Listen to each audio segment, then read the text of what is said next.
Good evening, everybody. Sean here from TVS, the Viewfinder Sessions. Today I have my man John with me, and we're going to chit-chat a little bit about underwater diving and photography and wherever that leads us. So, welcome, John.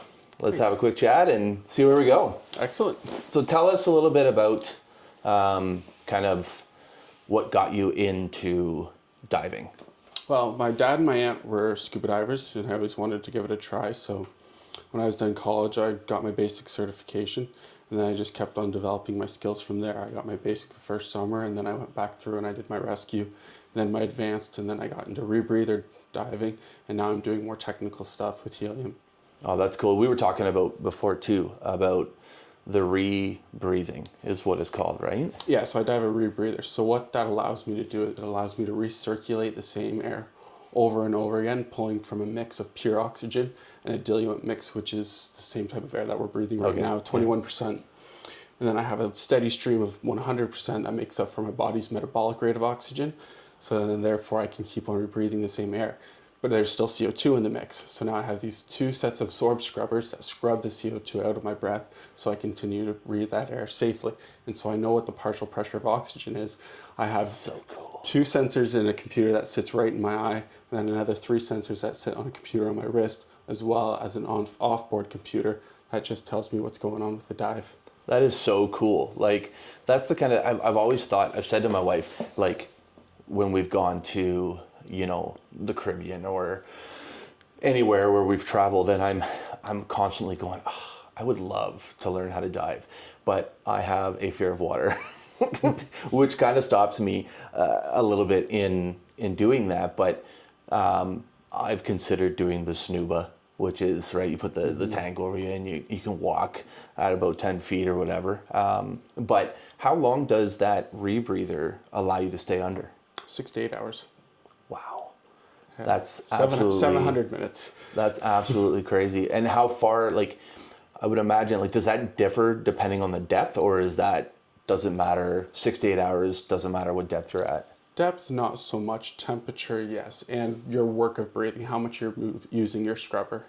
So learning to kind of breathe, I would assume slow and steady makes a difference. Definitely. In all types of diving, you know, slow and steady is key. And the nice thing about a rebreather is if something goes wrong, you have options. There's many different things you can do. You can plug in off-board air. Nothing happens quickly on a rebreather. It's not like with an open circuit where you have a single tank on your back and you have a free flow. You've only got so long to use that little bit of air that's free flowing out of it, and then you got to breathe off a buddy's tank. That's it. It's always astounded me when, you know, you look at divers and just, I imagine, you know, you can go up to space, you can go up in an airplane, and I've never been below the surface of the water. I mean, I've snorkeled. That's the extent of my below the water level. So it just would be, it's incredible to me, the world that kind of lives underneath. And that's where I kind of want to, maybe we can chat a little bit about diving and whatnot, but like, I mean, I kind of know the answer to this, but I'm still going to ask it. Yeah. Like, how did you kind of, or what got you into photography and underwater? So the photography part, actually, I was with a girl a couple of years ago, and she was a photographer, and then we were doing a couple of different weddings together. So that was cool. And then from there, I thought I would transfer it into the underwater world, because being able to share something with the world that not everybody gets to see is kind of the goal here for me. You know, I remember the first time I did a deeper dive, I was sitting there on the surface and I looked down and I couldn't see the bottom. So it's kind of nerve-wracking, you know, I was a little scared. And then I start descending down this line, and I get to a point where I look up and I can't see the surface anymore. I look down and I can't see the bottom. And all you can see is just this little white rope in front of you. And you keep on following the rope down, and you get a little deeper and a little deeper, and then you start to see a little shadow. And then bam, out of the abyss, there's just this huge shipwreck that you get to go and play on. And I'm thinking, I'm one of only a handful of people that actually get to see this with their eyes and how it is today. That's so cool. And I got hooked with that idea of being able to share those moments with the world. What's your favorite kind of dive slash ship? I know we were talking before we started recording. I couldn't even imagine that, and maybe we'll talk about that in a few minutes, maybe, unless that's your favorite. But what's kind of your favorite dive that you've done and images that you've got to take in underwater? My favorite dive, that's a tough one. I'd have to say the next one. Yeah, I like that. Yeah. My favorite images, though, when I first started getting into photography, I took this nice half and half picture. So the camera's half out of the water, half under the water, and it was in the fall, so you can see all the leaves on the bottom, and then you can see one leaf just floating in the top. That's a photo that I really like. That's cool. Yeah, I've considered, in the, again, because we talked before we started recording, like, I don't have any desire to become an underwater diver or photographer. I envy the guys that I know, like we were talking about Dave Sanford, Paul Nicklin. Some of the images that they come up with of whether it's sharks or whales or fish or even when you see like the schools of fish. I saw an image the other day. I forget who took it, but it was a school of fish, and whoever took the image was pretty far away, but there was another diver that was kind of diving towards this, like almost like this portal. Yeah. And I'm just sitting there going, I'll never do it. But that is absolutely mind blowing to me, right? How you and I think you hit the nail on the head. It's just such a different world from someone like myself who is wildlife, long exposure.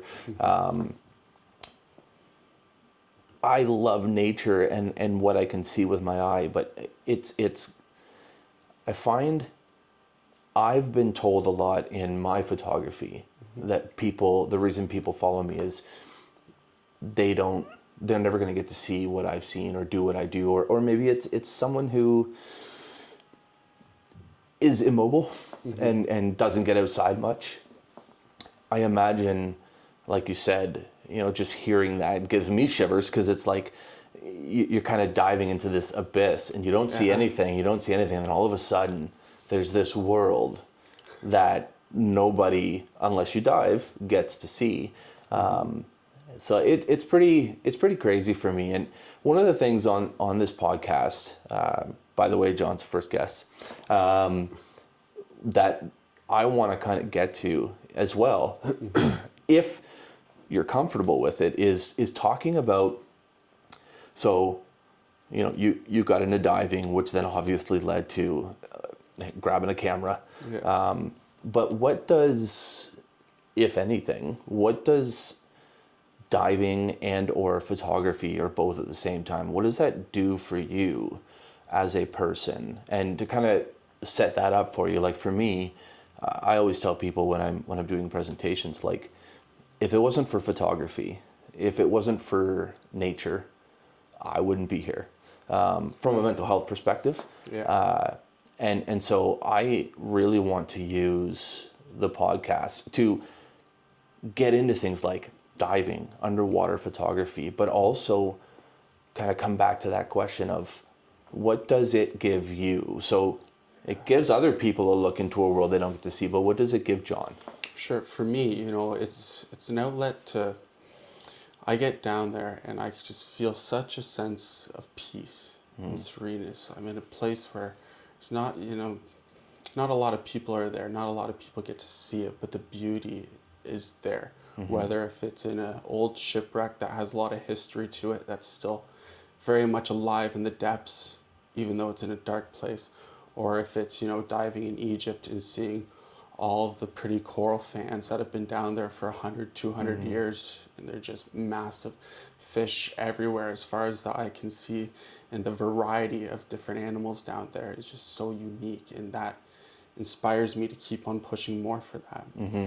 I think diving's something that has really given me a lot of peace in life, and I'm eager to do more. And so why do you think, again, asking questions that I think I know the answer to, but like, why do you think diving specifically for you brings you peace? I find diving for me brings me a lot of peace because when I was younger, my aunt, she used to be a diver, and I always wanted to go diving with her. And she had gotten sick and she passed away suddenly. And I never really had the opportunity to go diving with her. But now that I'm able to go and do that diving, I find a very big sense of peace when I'm down there, as if, you know. Kind of like she's there with you. Exactly. Yeah, yeah, that's cool. I like that. I love hearing stories like that where there's been this kind of loss, and yet it's almost at the same time a gift. And I find it so strange, you know, I'll be out diving or doing this and that. And then when I'm done on that trip and I'm ready to go home or something, I'll turn on the radio. And every time there's a song that she used to like to play, and it'll just randomly come on. It gives me chills every That's so time. cool. That is so cool. I wonder, you know, it's funny how we talk about like 6 degrees of separation. And I sometimes wonder, things seem to be a lot closer than 6 degrees. I don't know, like for yourself, but like for me, things seem to just happen for a reason. And out of that comes this amazing thing. Well, and funny, like when you showed up and realizing that your parents owned the fourplex next to me, I had no idea, and yet here we are. We've been talking for what, I think a year now, half a year, maybe over a year. Yeah, a little over a year now.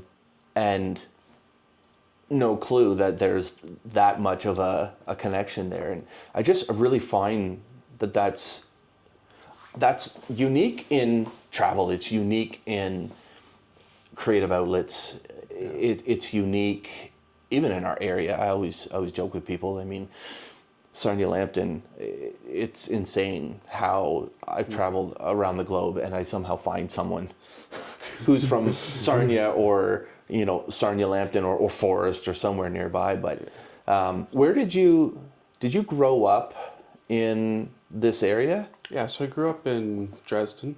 Okay. And I went to school in Wallsburg. And that's where you are now, right? Now I live in Chatham. Chatham. That's right. Yeah, it's so diving wise, what have you, again, I think I know the answer to this, but what have you done for dives around here? Around here, well, there's the big river, which is nice. You can do lots of drift dives there. You usually see lots of zebra mussels, of course. And the odd times you'll see some old bottles and whatnot laying around, which is pretty neat. Lots of bass you'll see swimming around. And it's funny because when you're diving, they'll come right up next to you. They won't get on my line. Doesn't matter how much I fish, they won't get on my line. Yeah, they'll swim right beside you and they'll follow you for a little while. And they've got this weird little circuit where if there's a couple of them, they'll pass back and forth with each other. It's pretty interesting. Up under the bridge in Sarnia, I've been to, which is pretty neat there. That would be unique. There's a tugboat down there. There's an old barge. There's lots to see there. What's that? Even a couple sturgeons. And I haven't really seen a big one. I saw like a 5 or 6 foot one the one day. But earlier this year when I was out diving, I just saw a little baby one, probably the size of my hand. And it was quite interesting to see. I was like, oh, here's a little baby shark. One of the coolest things I've seen. And then for around here, I guess that's more of the local dives I've done. And I've been up to Tobermory, I've done Kingston. Galboa Quarry in Ohio is really neat because they've got a couple paddlefish there, which is kind of cool to see. That, I know just off of, you know where the Cove is in Canatera, like where I think it's the marina, the sail marina. Yeah. Just off of there is a shipwreck, right? Yeah. What one is that? Do you know? Have you done that one? I have. I don't know the name of it off the top of my head, no. Because there's a barge and then there's a tugboat down there. Okay. Yeah. That's so There's cool. a plaque on it. I can't remember what it is. The current there, though, is so fast. That's crazy. Like, I'd love to bring my big camera there and get a couple pictures of it, but with the current, it would be a disaster. You'd have to have something little for that. Yeah. Well, and that kind of begs the question, what type of gear do you use when you're diving? You know, there's a different tool for each job, right? Mm-hmm. You know, the rebreather is nice, but it's not necessarily the perfect thing for everything.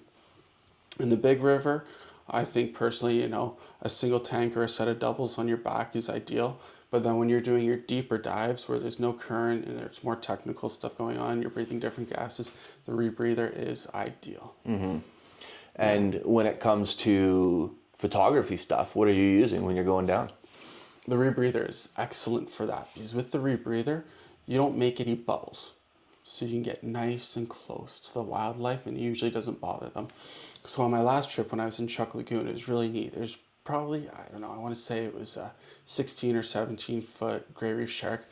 And it was coming right up towards me and my buddy. And then as soon as it got a little closer, I heard the guys that were on an open circuit with the bubbles and he just darted right away. And, that's the misconception about sharks. They're so fearful of people. To get close to them is quite a challenge. Yeah, and I mean that would be I mean I've done the touristic-y, like swim with a shark or swim with the dolphins and whatnot, but man, it would be a fear that a lot of people I think would have to like get over in the water. The first time I saw a shark was when I was in Egypt, and it was an oceanic white tip, and he was coming in, and my first thought was, holy shit, that's a big fish. And as soon as he got a little closer, he came in so fast, he just slowed down on a dime, and then you think, holy shit, Where's he going? that is a beautiful big fish. That's like crazy. it was, my mindset shifted on a dime just from being fearful to, wow, that is just beautiful. That's crazy. Seeing an animal of such size just moving around like it's nothing in the water, there's just something about that. When you see like the pros that go under and take the video of it, it seems like that. It seems like they're very slow moving, and yet I would kind of think they're not moving that slow. Like they're moving quite quickly, but it just looks so slow underneath. Yeah. I wanted to ask you too. So I know we were talking about before, when you dive, do you take for like, since you got into the photography side of things, what have you used when you're shooting underwater? What camera, what lens, what type of, and do you use different ones for different settings? Yeah, so right now I use a Nikon D800. I use that with a fisheye lens, a wide angle lens, which works pretty well for me. I do have a nifty 50, but I haven't used it so much underwater. I would like to get more into a macro setup, which would be good. And I think ideally for underwater, the best types of lenses is to be able to have that wide angle, but also if you can switch to a macro at the same time, which means you have to have a better housing for the camera. But in order to bring the camera underwater, you've got to have your aquatic or any housing that you can put the camera in to seal it off. And then you need a big set of lights, because a little light's nice, but it ain't gonna do the trick. So I've got a big set of big blue lights. They're about 15,000 lumens each, and I've got one on both sides of the camera. So the D800, which is a great lens. I mean, the D800 and the D850, before mirrorless came along, they were kind of the go-tos. What housing do you use? So I use an Aquatica camera housing. And I've heard of, they're not the same as Aquatech, right? I think there's a brand called Aquatech, and then there's another brand too that I've heard of. Yeah, there's a Nauticam and Ikelite as well. I've heard of that one. Yeah. Yeah, and then if you want to get into more of the cinematic cameras, you're gonna want to get a Gates housing, because that's the cream of the crop right there. Yeah, yeah. So what's the dream, man, with both? Maybe you can answer it in kind of a two-part, where the dream for diving in and of itself, I think is one whole thing, and then shooting underwater and capturing imagery underwater is another. But like, what are your kind of dreams and goals of either or both together? Yeah, so the dream would be if I could find a way where I can travel the world and film and document. Pictures are great. I love a picture.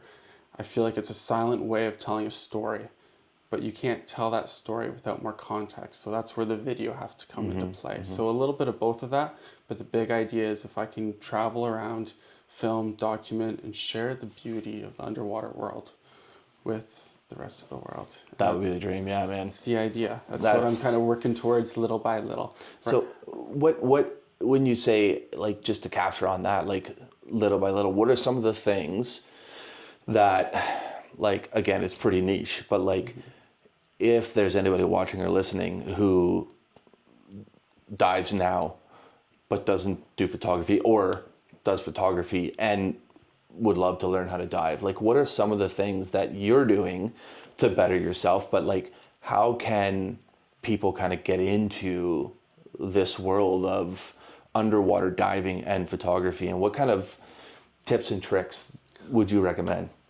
Oh boy. And what do you do? What do you do yourself to keep growing and learning? You know, you have to fail. You have to fail. It's trial and error. You know, some things work, some things don't. And then a lot of the times you got to go back to the drawing board and try something completely different. You know, lighting is key. Oh, I but couldn't.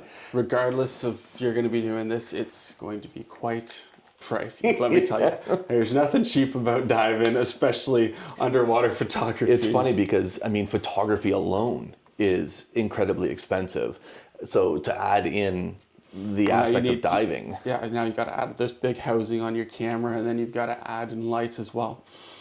And you have to be extremely comfortable in the water. Your buoyancy has to be peak. It has to be good. Because if you're bouncing all around, you're not going to get a still shot.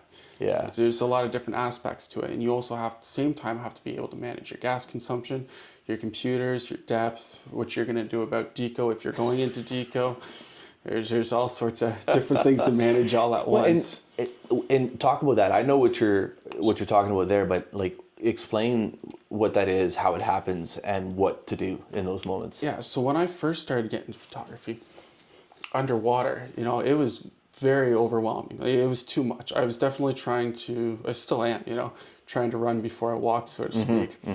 But when I first got into it, it was very much this cycle of, okay, buoyancy, computer, picture, that's off, adjust this, buoyancy, computer, air, picture, that's wrong, adjust this, buoyancy, computer. And it's this continuous cycle of doing something. So you're task loading yourself out the wazoo. So before you know it. I couldn't even, that's where, it's funny when you start to talk in these different kind of niches and sectors, because what we were talking about before we started recording was like getting into even this podcasting. Like you'd think, plug in a mic, throw up a video, and away you go. And realistically, you can. Like it is really that kind of easy, but you're always, I find myself always trying to like, I don't just want to half-ass it the first time. Yeah. Like I want it to be good. I want it to be like, I want people to be able to see it and understand it and not shit the bed, so to speak, the first go. But at the same time, you know, you talk about running before you're walking. I don't know if I think you have to do that. I think you have to run. I think you have to challenge yourself because, well, you said it a few moments ago, but like, you have to fail. You do for sure. But you have to make, like, especially when you're bringing it underwater, you have to make sure that you're safe about everything. Yeah. Because it's a whole different element. It's an extreme environment, you know, especially here in Canada, it's cold. Yeah. And it's, you know, especially if you're deep, if you're getting a narcosis hit or something like that, things change very quickly. I've had a dive before where I've gone in and my light froze up right away. I'm down 150 feet and my brain's not on straight because I'm getting narked, and it was, nope, we put the camera away, deal with what's going on, handle the light, my mask fogged up, I had to clear it. And then by the time I got everything straightened out, I was already starting to inch into deco. So at that point it was, all right, well, we won't take too much time here. We've already had a stressful first part of the dive. There's no sense in pushing it anymore. But in those senses, you have to be able to make those difficult calls of what's appropriate and what isn't, and what's safe and what isn't safe. You know, there's no shot worth injuring yourself for underwater. When you bring up a good question too, like, or good point, sorry, above ground. It's one of those things where photographers, we tend to, whether you're underwater or you're above water, you tend to do things to get the shot.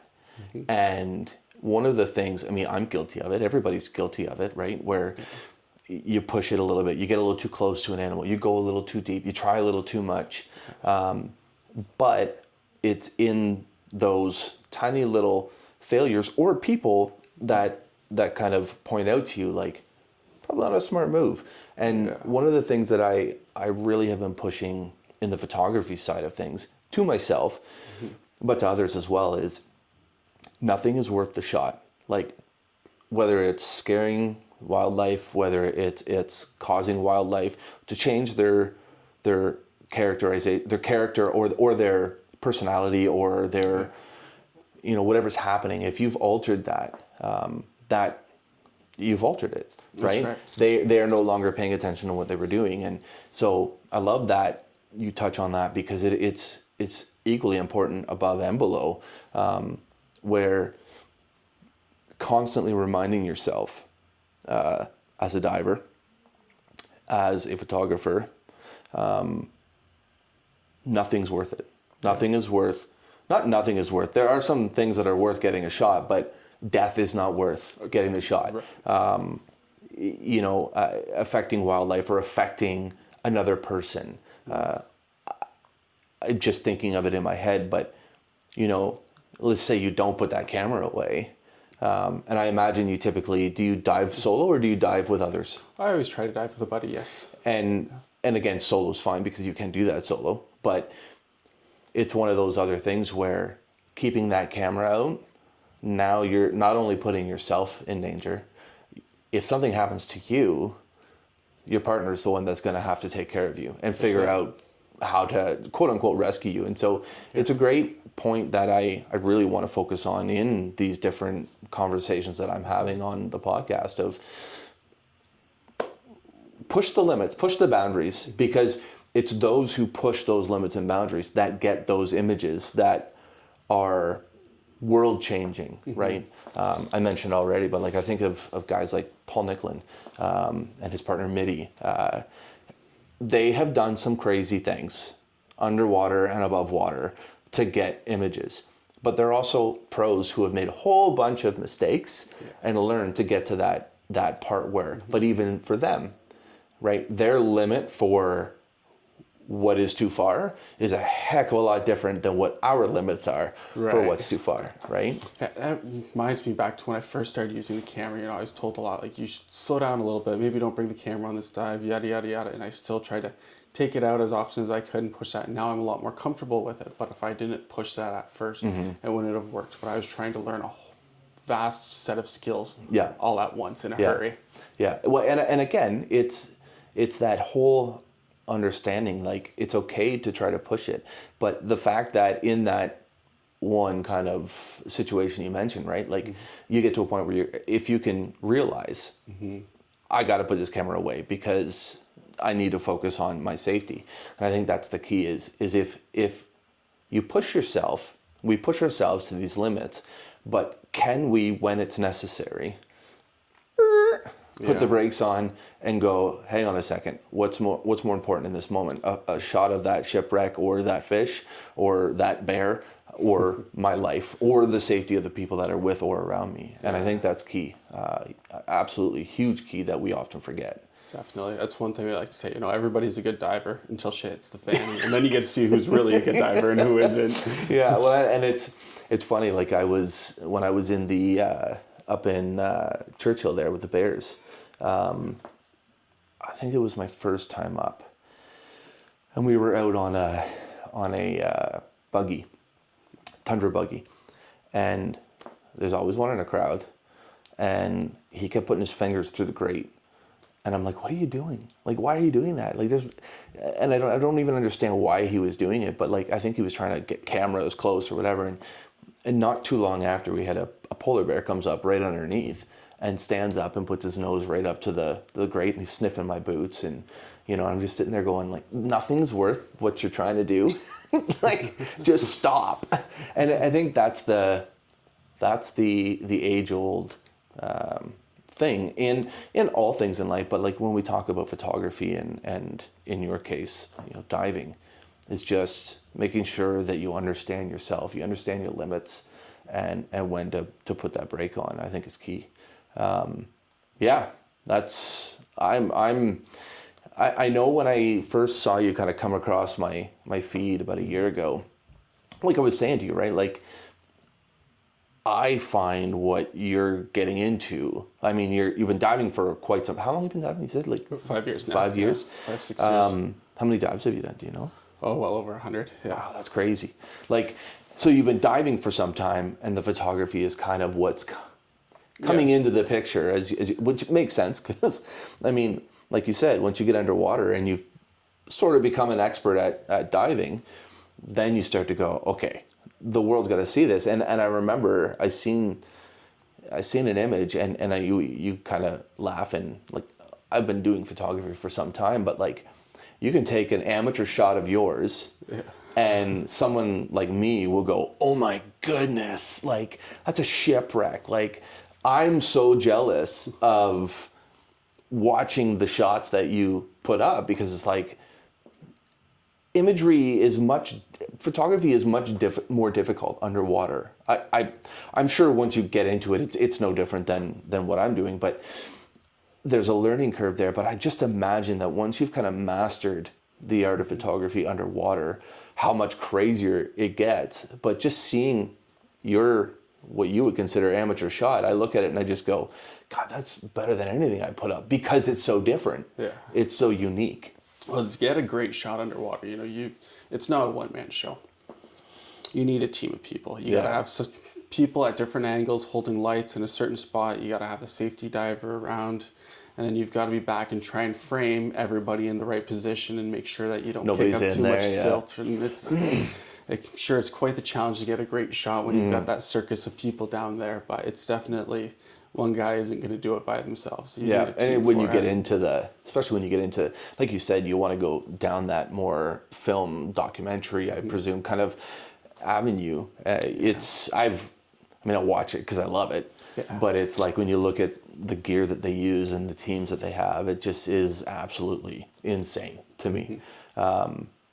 So let's dive in just for a few minutes and kind of dive a bit deeper into when, like, from a mental health perspective, have you ever dealt with anything in your life that, when you look at diving and you look at photography, how have those two things helped get you through, or kind of we talked about peace, but like, how has that helped you in any way, shape, or form with anything you've dealt with in life? If it wasn't for diving or the photography, like you said, there's no reason for me to be hanging around here anymore. Yeah.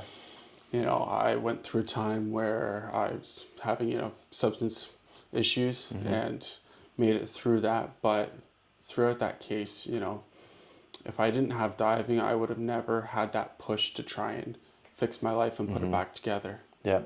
It's amazing, the more conversations I get into about creative outlets, whether that's photography, videography, diving, right, is a creative art to me. Yeah, it's always been something that I could look forward to. Where's the next dive going to be? Where's the next image going to be? How am I going to frame that picture? And thinking about, when I'm about to go do a dive, where do I want to be when I take that image? Where do I want the light to be when I'm taking that image?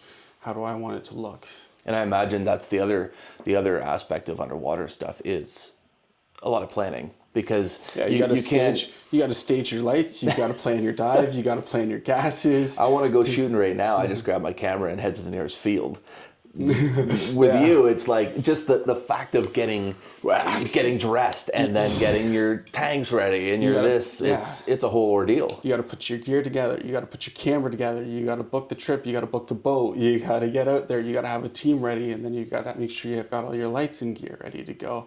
There's all these different checks you got to do. Certifications. What do you have any, like, I presume PADI or anything? Like, what are the different certifications that you can get? And what do you currently have? Yeah, so I've got my PADI Basic, I've got my PADI Advanced, and then I'm also a rescue diver through PADI, and then a TDI rebreather diver for Mod 1, and then a Heliotrox diver through TDI. So like So what now else? I can breathe helium. What else can you get into, or is that like the bulk of it? No, so from here I can go down to Mod 2, which makes it so I can dive down to 200 feet. And then from there, there's Mod 3. And then after Mod 3, there's your expedition diving. But these are all technical diving. Recreational levels are typically down to 130 feet. Okay. When you get into the more technical side of things, there's, your Mod 2, your Mod 3. Then Mod 4, you call it more or less expedition diving. That's as far as you can go. And then after you do that, you can dive something like the Britannic, which is the Titanic sister ship that sunk off the coast of Kiev, Italy. That's, how far under is that? 375 feet, 400 feet to the mud. That's crazy. That's absolutely, like when you try to put that into perspective, it's like when you think 300 feet in the air, you think that's not a lot. Like when you think of it, but like, I don't know why to me, it feels like 300 feet sounds like forever below the ocean level. Like, and the amount of, like you said, right, the amount of kind of abyss that you kind of are going through to get to that level is... But that's the kind of dive, you're spending hours on it regardless, and you're only going to be at the bottom for, 10, 20 minutes if you're lucky. And then crazy. you spend a couple hours just trying to come back after you're done doing your deco. Because you come up in, right, you come up in stages, right? Yeah, you come and up where several does... feet, you'll stop, you'll do a deco stop, then you'll come up another 5 feet, 2 feet, depending on how deep you were, 10 feet, and then do another deco stop. So when you talk about deco stops, what's the full word on that, deco? Decompression. Decompression, Stops. right? Yeah. So how far down can you go before that's necessary?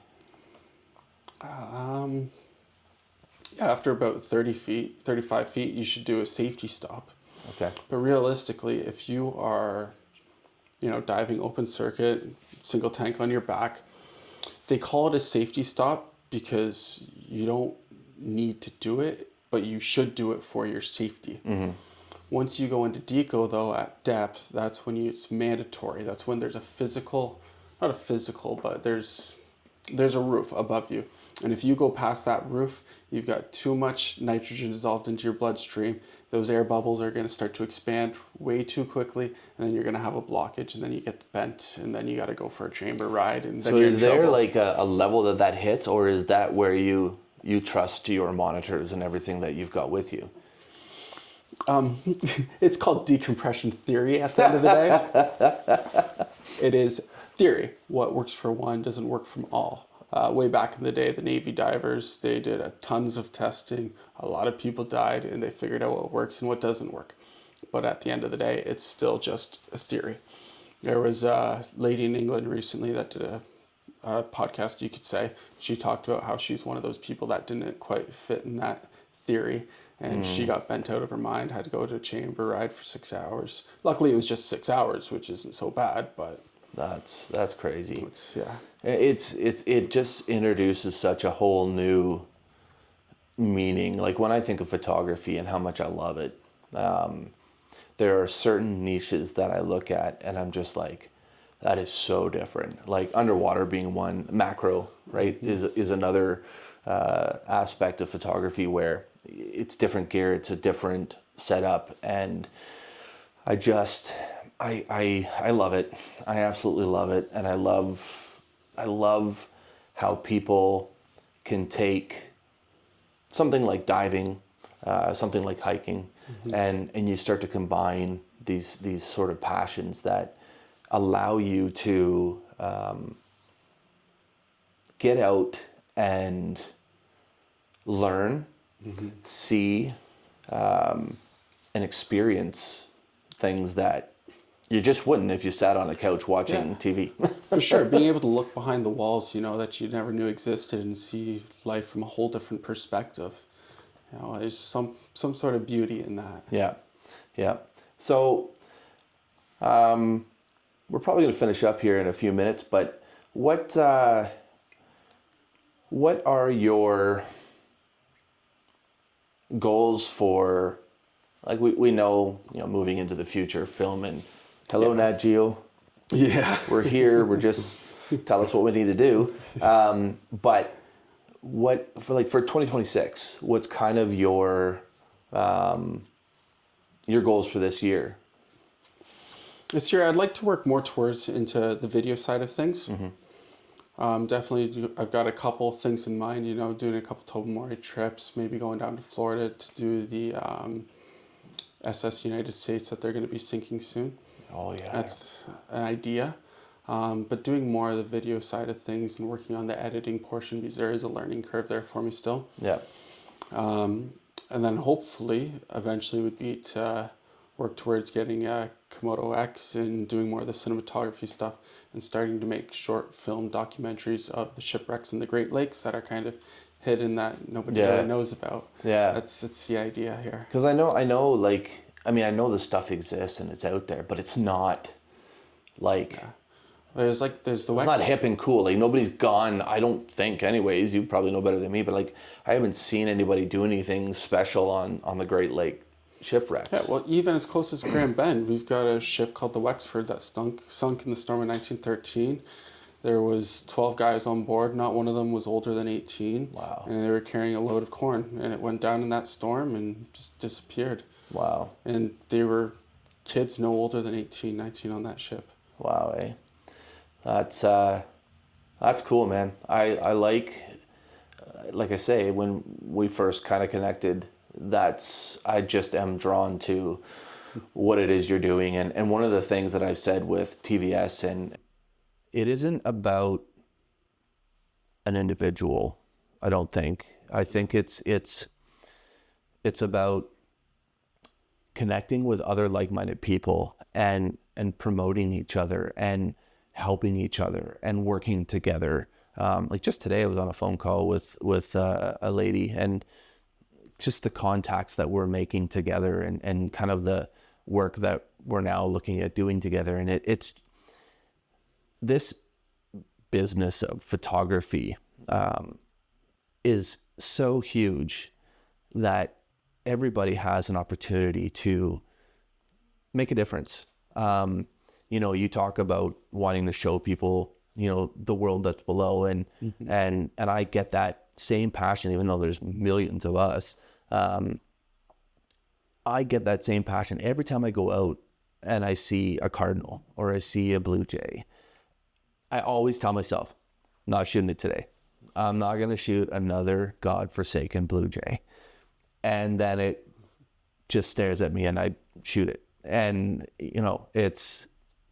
it's one of those things where it just never gets old. And that's when this is what you're supposed to be doing. Mm-hmm. Because when something so basic still excites you, that's passion. And once you have a passion for something, I think you chase that with everything that you have. And I'm a firm believer that, if your dreams and your goals are XYZ, they're achievable. It's up to us to do it, right? Yeah. Before we go, talk a little bit about more for me, because I think it's really flipping cool. So John just did a dive at Pearl Harbor. No, not Pearl Harbor, but Lagoon, the other side of the Pacific. The other side. So talk about what we were talking about before about that dive and just like the things that you got to see there. Yeah, so that was a real neat trip that I got to go on too. So I had to fly from Toronto to LA, LA to Hawaii, Hawaii all the way to Guam, and Guam down to Chuuk. Wow. So back in World War II, after the attack on Pearl Harbor, when the Americans decided it was time to go back at the Japanese, they had a 3-day raid on Truk Lagoon, or Truk Lagoon, depending on where you come from, which one you call it. So they sunk a lot of merchant ships there. So there's everything from, submarines there to torpedoes to fighter jets to bombers there still. It was really neat. And you can even see like these big torpedo holes inside the sides of the hulls. And in some spots you can still see the remnants of like human remains that were there and whatnot. Yeah. We were talking about that before, and I don't care. I mean, this channel isn't going to be for kids. So, I mean, one of the things he was talking about was seeing the human remains and like, I think that's what's wild to me is that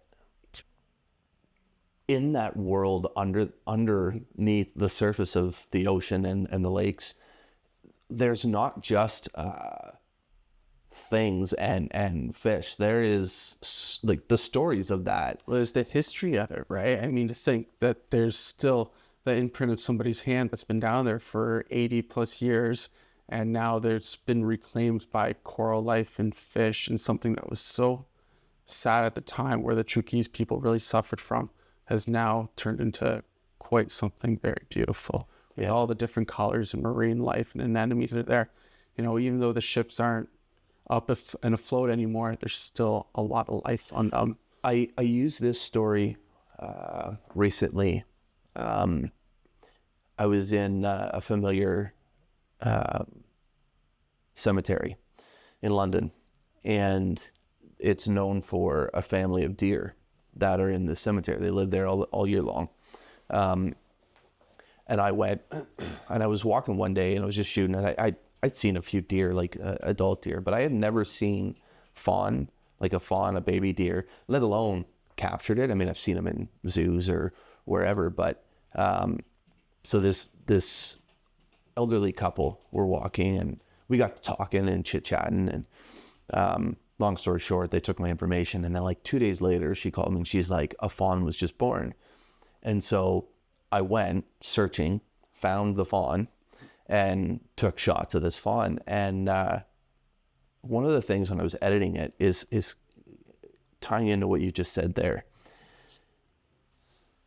When you look at a photo of this baby fawn with his baby teeth and the spots and all curled up right next to a tombstone, and I'm sitting there thinking, this tragic and life All in the same piece. right there. And it's kind of that selling point to me. And when I think about kind of what you said there, is like, there's tragic, like the stuff that you're going to be capturing outside of like the wildlife that's underneath the surface of the water is tragedy. But oftentimes that tragedy has become something that's full of life and full of beauty. And I love that aspect. And I think that's kind of what, you know, we'll kind of wrap up here in a second with that thought line of, you talked about substance abuse, mental health for me, sexual assault.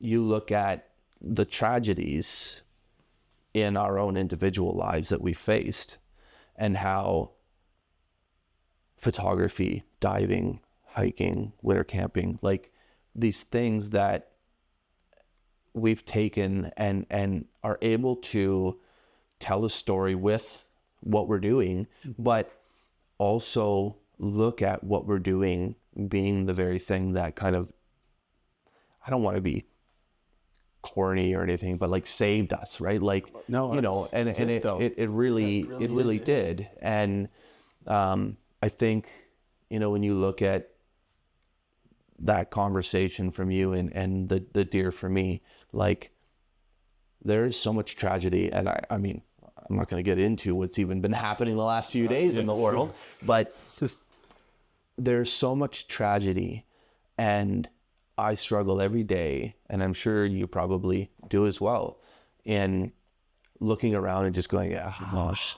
But then for me, as soon as I pick that camera up and I get to Dow Wetlands down the road, or I get to Canatera Park, I might be angry, I might be sad, I might be whatever.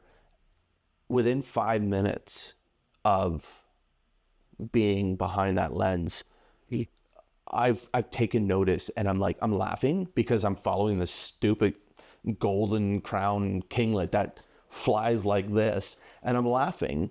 And then I've caught myself a couple of times, and I just stop and go, you were just pissed off like 5 minutes ago, and this is what this does for me. Yeah, don't laugh too hard, you'll ruin it. Right? And I'm sure the same for you, right? Like you have these moments in life, but once you get into that water, once you strap on your gear and you get that camera and you get underwater, peace, and it just changes everything. The second you jump in, you know, you get down there, you get situated, you get everything ready to go, and it's It's peaceful. It's go time. Yeah, it's go time.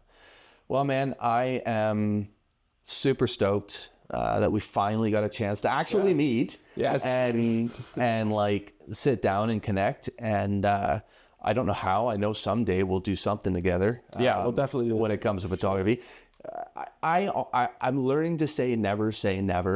But I doubt I'm ever gonna go in any kind of crazy deep dives. But I do kind of see myself kind of like what I was talking about, like Dave Sanford, or what he did with his Liquid Mountains, which if you haven't seen that, go check out Liquid Mountains by Dave Sanford. Phenomenal. I could see myself doing that. I could see myself putting on like a wetsuit or a dry suit and going out with a rope attached to me and 14 life jackets on, but in it enough to get those half in, half out, or being able to get into the water a bit. But I really look forward to seeing what you come out with, man.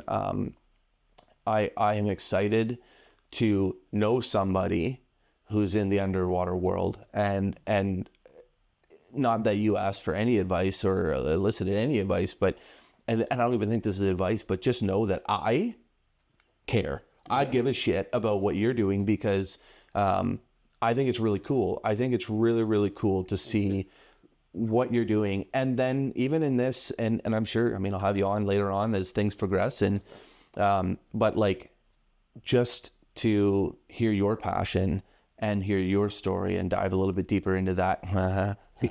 Get that? I actually titled, I was sitting there thinking about when I was practicing earlier today, I was like, what am I going to call the episode? And then I was like diving in. Yeah. So that's it, folks. We're diving in. John, what's actually, before we go, give your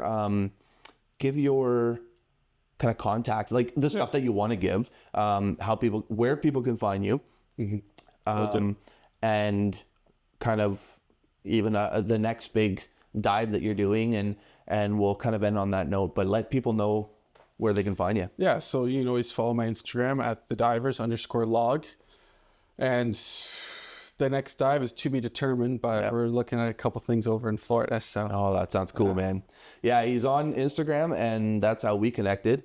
And I love what you're doing, man. Keep posting it up, and we'll stay in touch. Hopefully a YouTube channel coming shortly.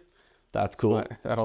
Are you gonna do more of a? I know what I tell you, right? Yeah. Is you gotta go, but with like the YouTube aspect, will you just like wear video and then cut it and make it, or like will you purposely do movies or films or videos? I would just say a combination of both. Yeah. So we'll just be going down, checking out something simple, but then there will be other things I don't want to do where I take a lot of time on it and try to make it more of a cinematic film idea behind it. The history is important to me, but also the underwater world and biology of that is something that is just amazing to me. Yeah. I don't know if you probably haven't, but there's a gentleman by the name of Sean James. He has a YouTube channel, and he built a cabin in the backwoods up near like the Algonquin area. And he has a video that he talks in. It's a YouTube channel that he talks in. But then he has a YouTube channel where he does no talking. He just does his stuff. And I imagine, like, it sounds crazy, but one day just do a pure video with like nothing but you just diving.